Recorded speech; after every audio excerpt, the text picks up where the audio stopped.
Hello बच्चों, how are you? I welcome you all to on my YouTube channel hall of chemistry for you.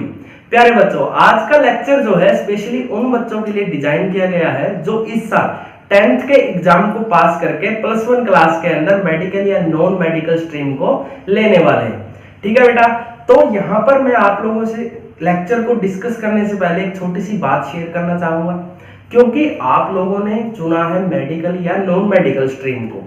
अब सीधी सी बात है, या तो आपका सपना है आप डॉक्टर बनना चाहते हो या फिर आप इंजीनियर बनना चाहते हो। लेकिन मैं आप लोगों को बता दूं, अगर आपको अपने इस सपने को पूरा करना है तो आपको दो चीजें बिल्कुल पल्ले बांध लेनी है आज से ही। पहली जो बात है बेटा वो है रेगुलरिटी। अगर आप मेडिकल या नॉन मेडिकल के स्टूडेंट हैं तो आप लोगों को डेली पढ़ना पड़ेगा, एक रूटीन बनाना पड़ेगा अपनी लाइफ के अंदर, जिससे कि आप पर्टिकुलर सब्जेक्ट को पर्टिकुलर टाइम डेली दोगे। और सेकंड जो इंपॉर्टेंट बात है बेटा वो है कॉन्सेप्ट की क्लियरेंस। अगर आप लोगों का कॉन्सेप्ट पक्का है, आपका कॉन्सेप्ट काफी अच्छा है, तभी आप लोग न्यूमेरिकल्स को डील कर पाओगे, अदरवाइज आप लोगों से न्यूमेरिकल नहीं होंगे। तो डरने की बात नहीं है कि ये कोई विषय नहीं होता कि भाई अगर 10th क्लास के अंदर आपके 60% मार्क्स आए तो आप मेडिकल नॉन मेडिकल नहीं ले सकते। और ये भी जरूरी नहीं है कि आपके 10th के अंदर 85 to 90% आ रहे हैं तो आपको मेडिकल या नॉन मेडिकल में ही जाना चाहिए। वो डिपेंड करता है आपके इंटरेस्ट के ऊपर। उसके अलावा मैं आप लोगों से एक सलाह और देना चाहूंगा आप लोगों को, कि आप लोगों को आपके जो बड़े बुजुर्ग यानी कि जिन्होंने इस साल +2 पास की है, आपको उन बच्चों से जाकर के डिस्कस करना चाहिए कि उनके स्टडी टाइम के दौरान जो ये पीरियड था 2 साल का, उनसे क्या क्या गलतियां हुई, तो वो आप लोगों को एग्जैक्टली बताएंगे कि आपको किस हिसाब से पढ़ना चाहिए ताकि आप लोग अच्छे से अच्छे मार्क्स गेन कर सकें। ठीक है बेटा, तो उनका जो एक्सपीरियंस है उनसे आप जरूर शेयर करें, एक बार जरूर बात करके देखें इस विषय पर आप लोग। तो आइए शुरू करते हैं अपना पहला लेक्चर। +1 केमिस्ट्री का पहला लेक्चर है बेटे some basic concepts of chemistry. यहाँ पर आप लोगों को केमिस्ट्री की बेसिक्स को जानना पड़ता है। ठीक है बेटा, क्योंकि किसी भी बिल्डिंग को बनाने के लिए हमें क्या करना पड़ता है, हमें उसकी नींव तैयार करनी पड़ती है। तो ठीक वैसे ही केमिस्ट्री को जानने से पहले हमें उसका एक बेस बनाना पड़ेगा। तो हमें यहाँ पर आज के लेक्चर में क्या देखना है, आज के लेक्चर में हम लोग देखेंगे कि केमिस्ट्री क्या होती है, क्या इसके रोल है, क्या इसकी इंपॉर्टेंस है हमारी डेली लाइफ के अंदर। तो सबसे पहले मैं आप लोगों को बता दूं, केमिस्ट्री जो है साइंस की वो ब्रांच है जो हमारी डेली लाइफ के लिए काफी इंपॉर्टेंस रखती है। यहाँ पर क्या होगा, मैंने बहुत सारे एरियाज को यहाँ पर कन्वर्ज कर दिया है एक तरीके से। यहाँ पर देखिएगा मैंने आप लोगों के लिए लिखा है केमिस्ट्री, और केमिस्ट्री के हर वर्ड से मैंने एक नया वर्ड निकाला है। जैसे कि सी से मैंने निकाला बेटा कम्युनिटी, एच से निकाला हेल्थ, ई से निकाला एनवायरमेंट, एम से निकाला मेडिसिन, आई से निकाला इंडस्ट्री, एस से निकाला साइंस, टी से निकाला टीचिंग, आर से निकाला रिसर्च और वाई से निकाला यू, क्योंकि आप लोग ही महत्वपूर्ण है इसके अंदर।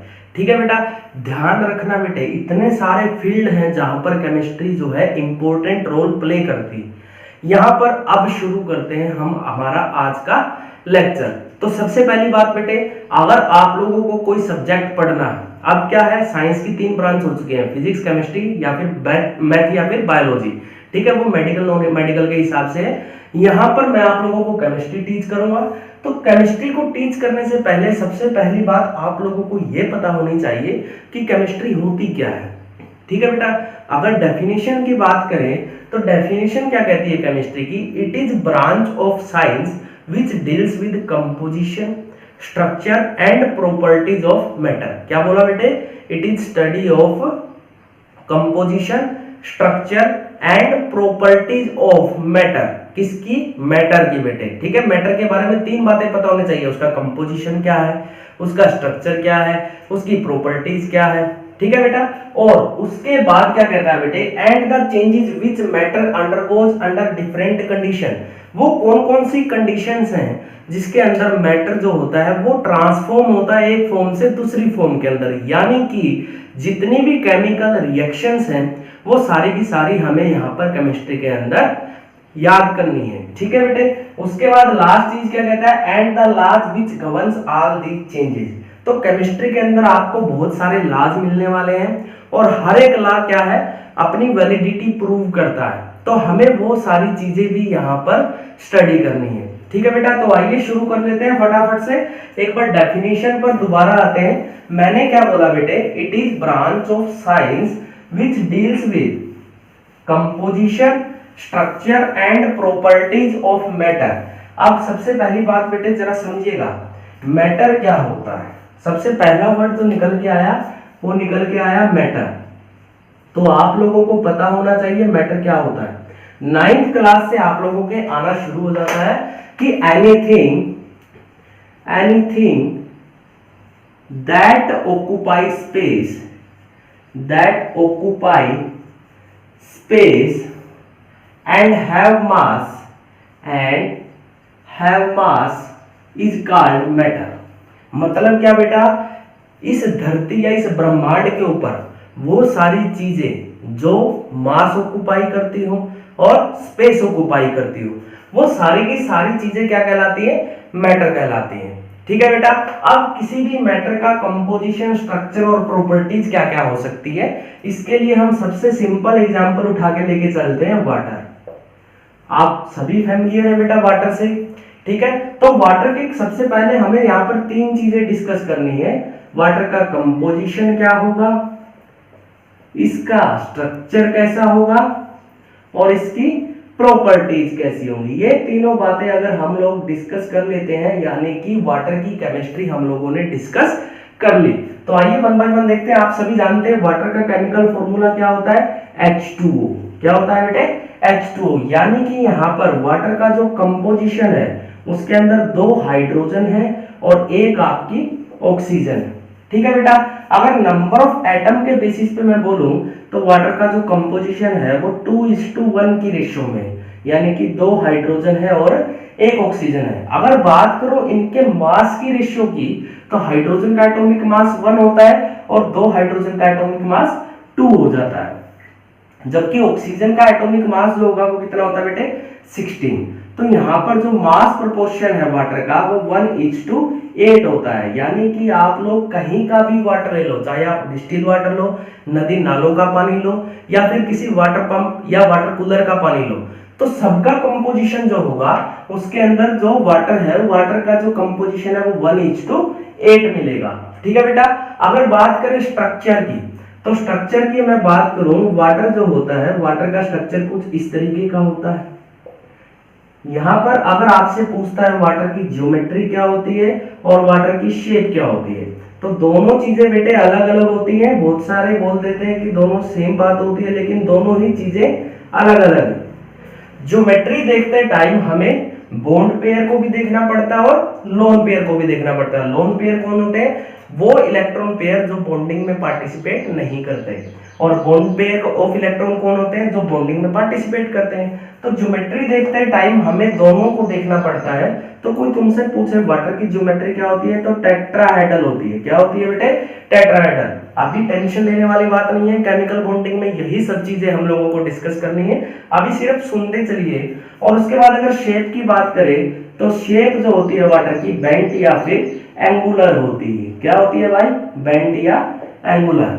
ठीक है बेटा, तो ये बात हो गई किसकी, स्ट्रक्चर ऑफ वाटर की। अब बढ़ते हैं प्रॉपर्टीज। प्रॉपर्टी में देखिएगा बेटे 2 तरीके की प्रॉपर्टी होती है, फिजिकल प्रॉपर्टी और केमिकल प्रॉपर्टी। अगर वाटर की फिजिकल प्रॉपर्टी की आप बात करो, तो फिजिकल प्रॉपर्टी में आप लोग जानते हो वाटर जो होता है सॉलिड फॉर्म में भी हो सकता है, लिक्विड फॉर्म में भी हो सकता है और गैस फॉर्म में भी हो सकता है। अगर केमिकल प्रॉपर्टी की बात करें, तो वाटर जो होता है वो आपका एक कलरलेस लिक्विड होता है, टेस्टलेस लिक्विड होता है और ओडरलेस लिक्विड होता है। ठीक है बेटा, ये तीनों चीजें आप लोगों को पता होनी चाहिए। आप, मेरा क्वेश्चन आप लोगों से है, अगर वाटर कलरलेस होता है तो हनी सिंह अपने गाने में क्यों चिल्लाता है, आज ब्लू है पानी पानी पानी पानी पानी पानी। तो यहाँ पर हनी सिंह को आप लोगों को बताना चाहिए कि हनी भैया, वाटर जो होता है वो कलरलेस होता है, ना कि ब्लू होता है। ठीक है बेटा, उसके बाद टेस्टलेस होता है वाटर। क्या होता है बेटे, टेस्टलेस। लेकिन अपने गांव में तो कहीं के नलके का पानी क्या होता है, मीठा होता है, कहीं का पानी खारा होता है। तो वो चीजें जो है बेटे वो इम्प्योरिटीज की वजह से आ जाती है। जो प्योर वाटर होता है, प्योर वाटर आपका टेस्टलेस होता है और ऑर्डरलेस होता है। ठीक है बेटे, तो ये सारी बातें हमें डिस्कस करनी है केमिस्ट्री के अंदर। उसके बाद बहुत सारे लॉज आएंगे, जैसे लॉ ऑफ मास कंजर्वेशन हुआ, जितने भी आपके गैस लॉ हैं, जितने भी आपके थर्मोडायनेमिक्स के लॉ हैं, जितने भी आपके इलेक्ट्रोलाइसिस के लॉ, फैराडे लॉ वगैरह है, खोलराश लॉ वगैरह है, ये सारे के सारे लॉ हमें केमिस्ट्री के अंदर डिस्कस करने पड़ते हैं। अब बढ़ते हैं हम लोग इंपॉर्टेंस ऑफ केमिस्ट्री की तरफ। काफी इंपॉर्टेंट लेक्चर रहने वाला है बेटे, छोटी छोटी बातें होंगी लेकिन काफी इंफॉर्मेटिव आप लोगों के लिए रहने वाली हैं। ठीक है, तो आइए देखते हैं इंपॉर्टेंस ऑफ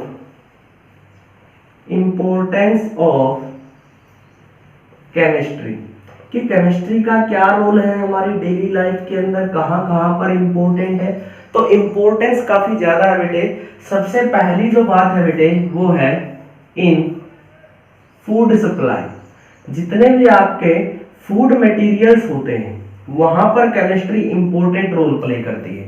ठीक है बेटा, जितने भी आपके फ्रूट होते हैं, जितने भी आपकी वेजिटेबल्स होती हैं, उन सब की यील्ड को बढ़ाने के लिए हम लोग केमिकल्स का यूज करते हैं। और वो केमिकल्स किसकी देन है?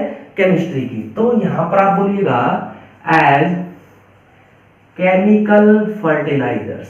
कैसे करते हैं बेटे? केमिकल फर्टिलाइजर्स की फॉर्म में।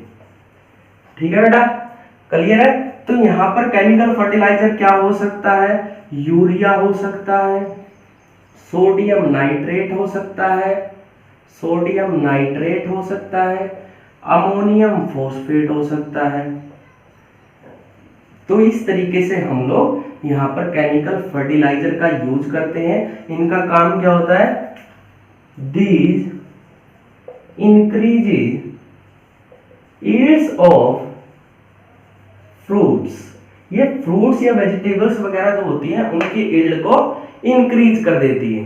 ठीक है बेटा, उसके बाद जितने भी आपकी क्रॉप के अंदर हार्मफुल बैक्टीरिया होते हैं, इंसेक्ट होते हैं, फंगाई होती है, तो उन सबको क्या कर देते हैं? ये केमिकल फर्टिलाइजर की हेल्प से हम लोग किल कर देते हैं। तो वहां पर क्या करते हैं हम लोग?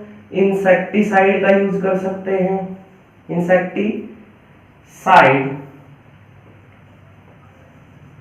पेस्टिसाइड का यूज कर सकते हैं जो पेस्ट को किल करती। ठीक है बेटे, पेस्टिसाइड्स। और क्या क्या कर सकते हैं? फंजीसाइड, जो फंगस को किल करती हो। तो इन सब केमिकल्स का यूज भी हम लोग वहां पर करते हैं। ठीक है बेटा, इसके अलावा अगर मैं बात करूं, जितने भी अपने फूड प्रिजर्वेटिव होते हैं, फूड प्रिजर्वेटिव मतलब क्या बेटे? जो अपने फूड को खराब होने से बचाते हैं। ठीक है बेटे, आप लोगों ने देखा होगा जो जैम और बटर जनरली क्या करते हैं? आपके कुछ टाइम बाद खराब हो जाते हैं। देखा होगा बेटे, क्या क्या चीजें? जैम और बटर। तो इनको खराब होने से बचाने के लिए हम लोग इनके अंदर कुछ केमिकल्स ऐड कर लेते हैं। जो केमिकल्स हम लोग ऐड करते हैं वो प्रिजर्वेटिव का काम करते हैं, फूड के ऑक्सीडेशन को खत्म कर देते हैं या फूड के ऑक्सीडेशन को बचा देते हैं। ठीक है, ऑक्सीडेशन नहीं होने देते हैं। यहाँ पर जैम के अंदर हम लोग जनरली सोडियम बेंजोएट डालते हैं। क्या डालते हैं बेटे? Sodium benzoate. तो सोडियम बेंजोएट आपका किस काम आता है? ये आपका फूड प्रिजर्वेटिव की तरह बिहेव करता है। और बटर को अगर हमें लोगों को लंबे टाइम तक सेव करके रखना है तो इसके अंदर हम लोग डालते हैं डाई एसीटेट। क्या डालते हैं बेटे? Di acetate. तो इस तरीके से आप फूड प्रिजर्वेशन के अंदर भी केमिस्ट्री का यूज कर सकते हो। उसके बाद सेकेंड जो हमारा पॉइंट है बेटे वो है contribution to health and sanitation. क्या है बेटे? सेकेंड पॉइंट है contribution to health and sanitation. ये इंपॉर्टेंट है बेटे, है ना? ये सबसे ज्यादा इंपॉर्टेंट रहने वाला आप लोगों के लिए, काफी इंफॉर्मेटिव रहने वाला। तो जितने भी आपकी मेडिसिन होती हैं सारी की सारी लगभग किससे बनती है बेटे? केमिकल से बनती है। तो यहाँ पर देखिएगा, सबसे पहले जो भी हमारी काफी मान लीजिए एक तरीके से डिजीज जो है काफी हार्मफुल होती है। ठीक है, तो उनको ठीक करने के लिए हम लोग क्या करते हैं? कुछ ना कुछ केमिकल्स का यूज करते हैं। फॉर एग्जांपल बेटे, अगर मान लीजिए डिसेंट्री नाम की कोई डिजीज हो गई, तो डिसेंट्री को क्यूर करने के लिए हम लोग सल्फा ड्रग्स का यूज करते हैं। किसका यूज करते हैं बेटे? सल्फा ड्रग्स का। उसके बाद मान लीजिए किसी को न्यूमोनिया हो गया, तो न्यूमोनिया को कर्व करने के लिए हम लोग पेनिसिलिन का यूज करते हैं। किसका यूज करते हैं बेटे? पेनिसिलिन का यूज करते हैं। तो इस तरीके से मेडिसिन जो होती हैं वो अपना रोल प्ले करती हैं, और सारी की सारी मेडिसिन किसकी देन है बेटे? केमिस्ट्री की। उसके बाद बेटे कैंसर थेरेपी के लिए, कैंसर की ट्रीटमेंट या कैंसर की थेरेपी के लिए हम लोग या तो यूज करते हैं टैक्सोल का, टैक्सोल नाम की ड्रग का, या फिर यूज करते हैं सिस्प्लेटिन का। इंपॉर्टेंट है बेटे क्योंकि एनसीईआरटी के अंदर भी मेंशन कर रखा है और बहुत बार पूछा जा चुका है। ठीक है, तो कैंसर की ट्रीटमेंट के लिए हम लोग किसका यूज करते हैं? या तो टैक्सोल ड्रग का यूज करते हैं या फिर सिस्प्लेटिन का यूज करते हैं। इंपॉर्टेंट है क्योंकि एनसीईआरटी के अंदर मेंशन है। उसके बाद एक चीज और एनसीईआरटी ने मेंशन कर रखी है, एड्स विक्टिम के लिए, जितने भी अपने एड्स के विक्टिम्स होते हैं उनकी ट्रीटमेंट के लिए हम लोग एक मेडिसिन का यूज करते हैं जो होती है AZT। क्या होती है भाई? AZT। क्या फुल फॉर्म होती है? एजाइडोथाइमिडीन। क्या होती है भाई? एजाइडोथाइमिडीन। अब जितने भी एग्जाम है आपके, मान लीजिए आपका नीट का पेपर हुआ है या फिर आपके जो अभी +1 में बोर्ड की साइड से पेपर आता है, वहां पर हर एक एग्जाम के अंदर आप लोगों को ये वाला क्वेश्चन मिल जाएगा। तो इंपॉर्टेंट है बेटे, ये आ चुका है, ये कभी भी आ सकता है। ठीक है, सिस्प्लेटिन तो बहुत बार पूछा जा चुका है कि भाई प्लेटिनियम का कौन सा आइसोमर जो है वो यूज किया जाता है इन कैंसर ट्रीटमेंट। तो दो ऑप्शन डालता है, सिस्प्लेटिन और ट्रांसप्लेटिन। तो आपको ध्यान रखना है बेटे, सिस वाली जो फॉर्म होती है वो कैंसर की ट्रीटमेंट के अंदर यूज की जाती है। तो यहाँ तक आई होप आप लोगों को क्लियर होगा। उसके बाद आगे बढ़ते हैं बेटे, और कौन कौन सी मेडिसिन होती है? एनाल्जेसिक। एनाल्जेसिक जो होती है ये आपकी पेन किलर होती है। क्या होती है भाई? Pain killer. तो पेन किलर जो भी ड्रग होगी वो आपकी किस कैटेगरी के अंदर आती है? एनाल्जेसिक्स के अंदर। उसके बाद बेटे एंटीबायोटिक। एंटीबायोटिक का काम क्या होता है? एंटीबायोटिक आपकी इन्फेक्शन को कर्व करती है। किसका करती है बेटे? इन्फेक्शन को। और इन्फेक्शन के साथ साथ बहुत सारी एंटीबायोटिक ऐसी है जो कि न्यूमोनिया वगैरह को कर्व करती है। तो यहाँ पर लिख लेते हैं एंटीबायोटिक्स। एक एग्जांपल बता देता हूं, ध्यान रखना बेटे, स्ट्रेप्टोमाइसिन। क्या है बेटे? स्ट्रेप्टोमाइसिन। ये जो होती है ये आपकी इन्फेक्शन को कर्व करने के लिए यूज की जाती है। तो यहां पर आपको लिखना होगा these are helpful to curb infection and used in treatment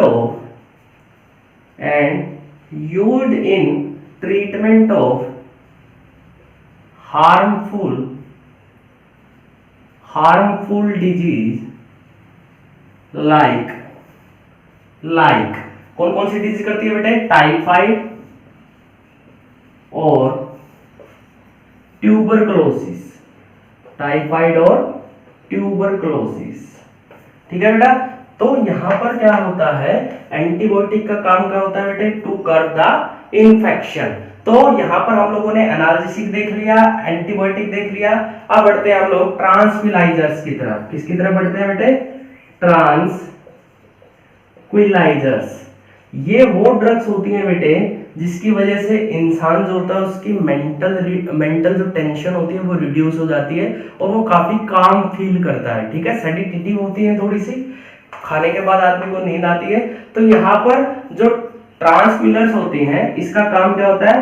helps to reduce tension. क्या काम होता है भाई? Helps to reduce tension. उसके बाद बेटे हम बात करते हैं एंटीसेप्टिक्स की। जितनी भी एंटीसेप्टिक्स होती हैं, एंटीसेप्टिक्स का काम होता है बेटे टू स्टॉप इन्फेक्शन।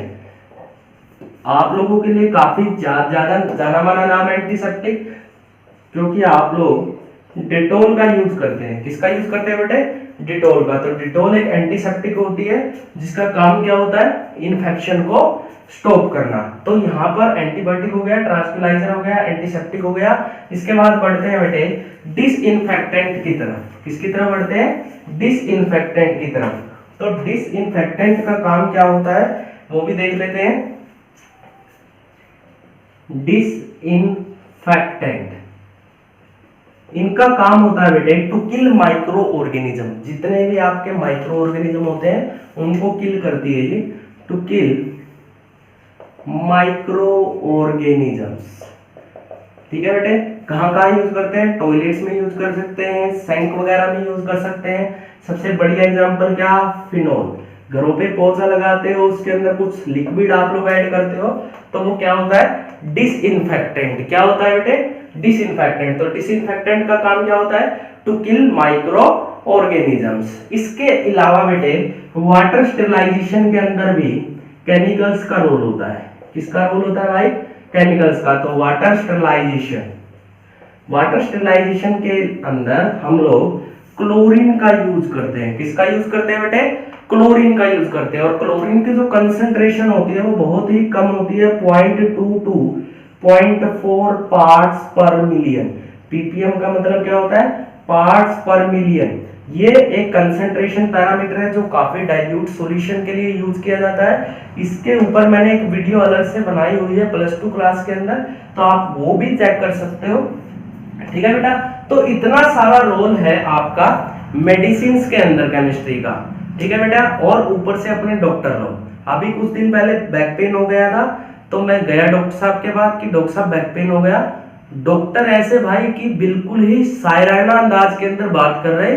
तो मैंने पूछा, उन्होंने टैबलेट वगैरह दी, तो मैंने पूछा डॉक्टर साहब गोली वगैरह कैसे लेनी है ये, तो उन्होंने बोला कि दिल मेरा टूट गया उठी जब उसकी डोली, दिल मेरा टूट गया उठी जब उसकी डोली, सुबह दोपहर शाम बस एक गोली, बस एक गोली, है ना। तो इस तरीके के डॉक्टर है। आधे तो हम पेशेंट वगैरह जो होते हैं ना ऐसे ही ठीक हो जाते हैं। उसके बाद मैंने बोला डॉक्टर साहब आपका जो टाइमिंग है, मतलब क्या हफ्ते में 7 के 7 दिन आप लोग खोलते हो। तो उन्होंने फिर से इसी अंदाज में जवाब दिया कि दिल मेरा इश्क करने पर रजामंद रहेगा, दिल मेरा इश्क करने पर रजामंद रहेगा, प्यारे भैया रविवार के दिन हॉस्पिटल बंद रहेगा। तो ऐसे ऐसे डॉक्टर हैं हमारे कि आधा तो पेशेंट मतलब वहीं पे ठीक हो जाता है। ठीक है, तो यहाँ पर वाटर स्टेरिलाइजेशन के अंदर भी रोल है बेटा किसका, क्लोरीन का। और क्लोरीन कहाँ आता है बेटे, केमिस्ट्री से आता है। ठीक है, उसके बाद आगे बढ़ते हैं तीसरे पॉइंट की तरफ। और कहाँ कहाँ केमिस्ट्री काम आती है। तीसरा जो पॉइंट है बेटे वो है इन सेविंग एनवायरमेंट। एनवायरमेंट की सेव करने के लिए भी केमिस्ट्री काफी ज्यादा इंपॉर्टेंट रोल प्ले करती है। जरा समझिएगा बेटे, जितने भी आपके ग्रीन हाउस गैसेज होती हैं, ग्रीन हाउस गैस जितनी भी होती हैं वो एयर पोल्यूशन कोज करती है। क्या कोज करती है भाई, एयर पोल्यूशन। तो उसको ठीक करने के लिए हम लोग क्या करते हैं, इन गैसेस को चेंज कर देते हैं। ठीक है, उसके अलावा सबसे मेजर जो कंपोनेंट है यहाँ पर वो है CFC। क्या है भाई, CFC, क्लोरो फ्लोरो कार्बन। कहाँ मिलता है बेटे, जो आपका रेफ्रिजरेटर होता है, रेफ्रिजरेटर के अंदर जो गैस हम लोग भरते हैं, फ्रीऑन गैस भरते हैं, उसकी गैस का एक कंपोनेंट होता है CFC। और एयर पोल्यूशन के अंदर जो मेजर कंट्रीब्यूशन होता है वो इस CFC का होता है। ठीक है, तो यहाँ पर अब क्या कर दिया है, केमिस्ट्री की वजह से हम लोगों ने काफी सारे इंस्ट्रूमेंट ऐसे तैयार कर दिए हैं जो कि काफी इको फ्रेंडली नेचर के हैं। तो एयर पोल्यूशन को कम भी कर दिया है, तो एनवायरनमेंट की सेविंग में भी केमिस्ट्री का रोल है। चलिए आगे बढ़ते हैं। तीसरे पॉइंट के बाद हम लोग बढ़ते हैं फोर्थ पॉइंट की तरफ। तो जो चौथा हमारा पॉइंट है वो है बेटे increase in comforts, increase in comforts and luxurious life. क्या बोल सकते हो भाई, लग्जरीज। ठीक है, तो आप लोगों ने देखा होगा जो अपने नेचुरल फाइबर्स होते हैं, सिल्क हो गया, कॉटन हो गया, वूल हो गया, तो ये इनकी बजाय हम लोगों ने क्या केमिस्ट्री की हेल्प से बहुत सारे फाइबर ऐसे तैयार कर लिए हैं जो काफी ड्यूरेबल है, जिनको आयरन करना काफी इजी रहता है और जिनकी लाइफ जो होती है वो ज्यादा होती है। तो यहाँ पर केमिस्ट्री की वजह से हम लोगों को मिल पाए हैं सिंथेटिक फाइबर्स। क्या मिले बेटे? सिंथेटिक फाइबर्स, जिसकी वजह से अपनी लाइफ जो है काफी अच्छी हो गई है। कौन कौन से बेटे? रेयोन, टेरिलीन, ठीक है बेटे, कौन कौन से? रेयोन, टेरिलीन, और एक और आप कर सकते हो नाइलोन।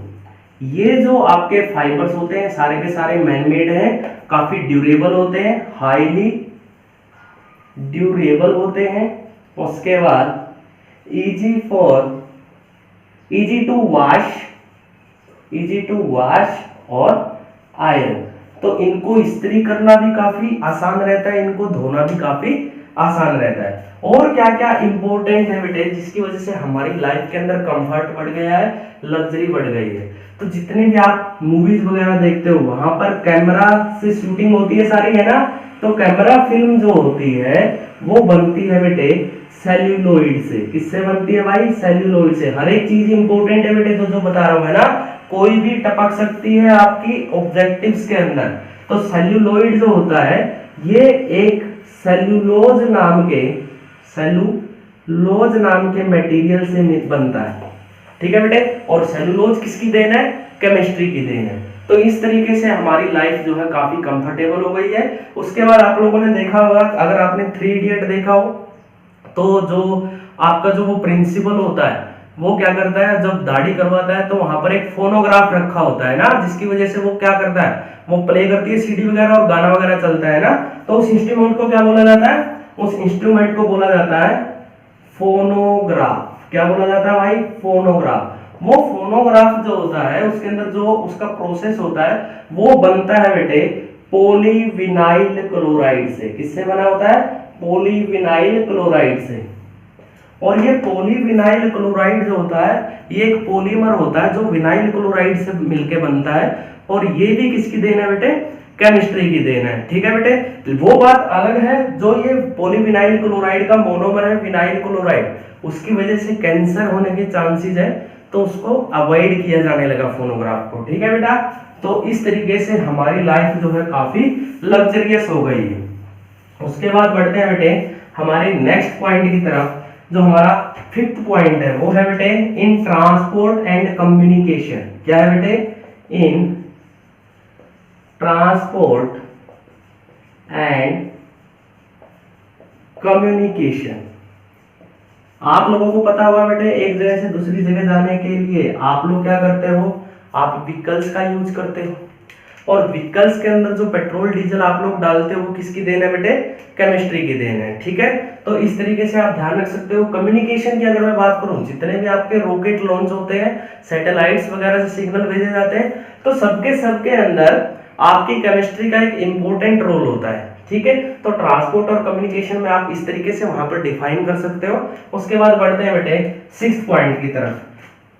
6th जो पॉइंट है बेटे वो है in nuclear and atomic energy, ठीक है बेटा। वो केमिस्ट्री ही है जिसने एनर्जी का एक अल्टरनेटिव, जो हम कोल पेट्रोलियम वगैरह यूज करते थे, उसका एक अल्टरनेटिव हम लोगों को प्रोवाइड किया। वो किया बेटे in form of nuclear and atomic energy. लेकिन ये काफी मिसयूज इस चीज का किया जाने लगा बाद में। तो इससे क्या बनाने लगे बेटे? न्यूक्लियर बम बनाने शुरू कर दिए, जो कि हमारे लिए काफी खतरनाक हो सकते हैं। तो जो न्यूक्लियर सोर्स होता है, न्यूक्लियर एनर्जी का जो सोर्स होता है, वो एक एलिमेंट होता है बेटे, रेडियो एक्टिव एलिमेंट आपका यूरेनियम 235। इसका यूज हम लोग जब करते हैं तो वहां पर न्यूक्लियर बॉम्ब बना सकते हैं। क्या बना सकते हैं? Nuclear bomb.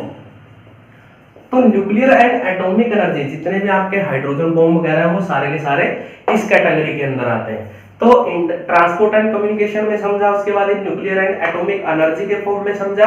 अब बढ़ते हैं बेटे in industrial development. In industrial development कि इंडस्ट्रियल डेवलपमेंट के अंदर केमिस्ट्री क्या रोल प्ले करती है बेटा? जितनी भी आपकी पेपर इंडस्ट्री है, पेपर इंडस्ट्री हुई, सीमेंट इंडस्ट्री हुई, उसके अलावा बेटे आपका लेदर हुआ, डाई हुआ, ग्लास हुआ, और मान लीजिए टेक्सटाइल इंडस्ट्री हुई। इन सब के अंदर केमिस्ट्री का एक अपना अलग रोल है। ठीक है बेटे, तो इंडस्ट्रियल डेवलपमेंट के अंदर भी आपके केमिस्ट्री काफी अच्छा इंपॉर्टेंट रोल प्ले करती है। उसके बाद लास्ट जो पॉइंट है बेटे वो है एप्लीकेशन इन वार। केमिस्ट्री की वजह से वॉर जो है काफी आपकी बढ़ी है, और बहुत सारी ऐसी चीजें ह्यूमन ने बना ली है जो कि दूसरी ह्यूमंस के लिए काफी ज्यादा खतरनाक है। तो लास्ट पॉइंट है बेटे अपना 8 point in application of war. जितने भी आपके एक्सप्लोसिव नेचर के सब्सटेंस है, टीएनटी, नाइट्रोग्लाइसरीन, ठीक है बेटे, टीएनटी क्या होता है? ट्राई नाइट्रो टाउरिन, काफी एक्सप्लोसिव होते हैं। और इसके अलावा हाइड्रोजन बॉम्ब जो बनाया है वो बेटे, ये तीनों के तीनों क्या होते हैं? काफी ज्यादा एक्सप्लोसिव होते हैं। इसकी वजह से जो हार्म होता है वो काफी ज्यादा होता है। तो एप्लीकेशन ऑफ वार के अंदर भी केमिस्ट्री इंपॉर्टेंट रोल प्ले करती है। उसके अलावा कुछ एक पॉइजनस गैसेज भी हैं जो कि वॉर के टाइम यूज की जाती हैं, तो ये आपको जरूर ध्यान रखना है, ये कभी भी आ सकता है पेपर के अंदर। तो पॉइजनस गैस जो होती हैं कौन कौन सी होती हैं, आपसे क्वेश्चन सेट क्या करेगा? Which of the following gas is poisonous gas, 4 option दे देगा, 4 में से कोई इन तीनों में से मिल जाएगा। तो सबसे पहले है बेटे मस्टर्ड गैस, उसके बाद सेकंड है बेटे फोर्सजीन गैस, और तीसरी है बेटे आपकी लीविसाइड गैस। तो ये 3 टाइप की गैस है बेटे जो काफी पॉइजनस नेचर की होती हैं। तो इस तरीके से केमिस्ट्री एक इंपॉर्टेंट रोल प्ले करती है इन एप्लीकेशन ऑफ वॉर। ठीक है बेटा, तो ये होती है केमिस्ट्री। ये यूजेज होते हैं केमिस्ट्री के, हर एक एरिया के अंदर एक पर्टिकुलर यूज होता है केमिस्ट्री का, तो काफी इंपॉर्टेंट है। स्कोप की अगर मैं बात करूं, बहुत सारी ब्रांच होती है भाई, एनालिटिकल होती है, फिजिकल होती है, इनऑर्गेनिक होती है, ऑर्गेनिक होती है।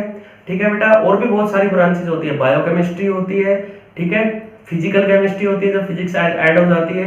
उसके अलावा और क्या क्या स्कोप है, आप रिसर्च में जा सकते हो, रिसर्च के अलावा आप और कहाँ जा सकते हो? जियो साइंटिस्ट का फॉर्म भर सकते हो, जियो केमिस्ट का फॉर्म भर सकते हो, अपने देश की जो सबसे बड़ी कंपनी है ONGC वहां पर जा सकते हो, OICL के अंदर जा सकते हो। तो बहुत सारे स्कोप है, टीचिंग तो है ही बेटा।